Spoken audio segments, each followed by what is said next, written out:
Yo, what's up mga idol? Ito na naman tayo, panibagong video, panibagong vlog. Bali dito sa video natin itong mga idol, tara i-DIY natin. Balitan natin si Sonic ng headlight na order natin sa Lazada. Tara mga idol. Everyday bagong city. Idolo. So yun mga idol, ito nga pala yung na-order natin sa Lazada, itong knob sight. Yan, tara, kabit natin dito mga idol sa ating headlight. Nga pala mga idol yung itsura ng ating na-order na knob sight. So yung mga idol, bali pasok na natin to dito.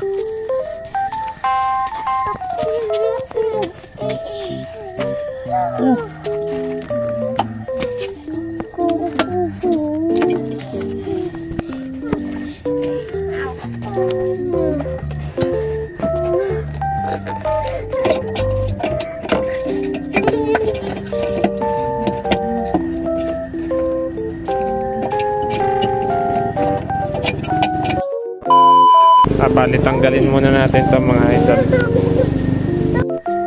Yan, bali tanggalin pala muna natin to dito mga idol kasi nasabit siya dito sa pinakabalas.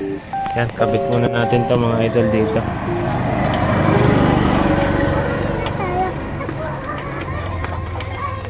Yan, bali ganyan mga idol ang magiging kakalabasan.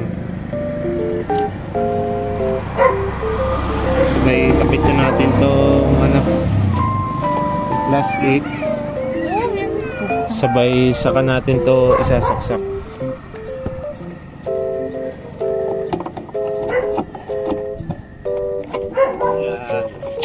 Para yung mismong o-ring pala yung sasabit dun sa ating headlight.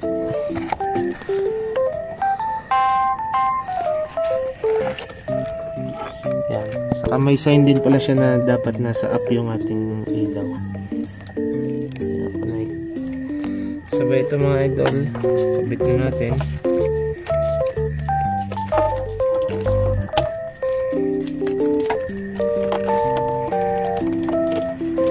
Kaya tayo nag-upgrade ng ilaw mga idol, tatakbo kasi tayo ng malayo-layo.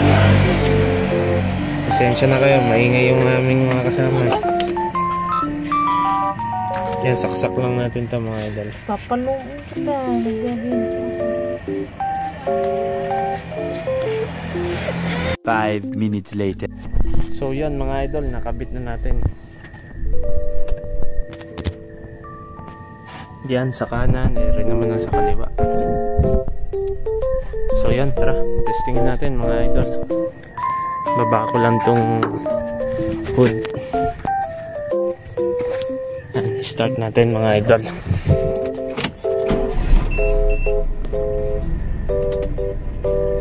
Yun liwanag mga idol.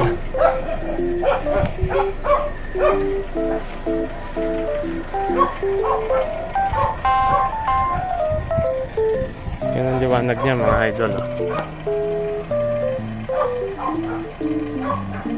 Knob sight. Tatakbo kasi tayo ngayon ng norte mga idol, kaya dapat maliwanag ang ilaw natin sa expressway. Yan, maliwanag na. So yun lang mga idol, kung bago lang kayo sa panonood sa aking page mga idol, Idolords, makikipalaw na lang hanggang sa muli. Yung level ko dati sabi nung nangyari, sabi ko easy ka lang. Kala nila sa'kin wala na kung bakit, pero di nila alam. Planadong atake may gustong madali, ako lang nakakaalam. Biniwelohan ko lang, nung nilabas ko lahat nagulantang. Ngayon naman ang yung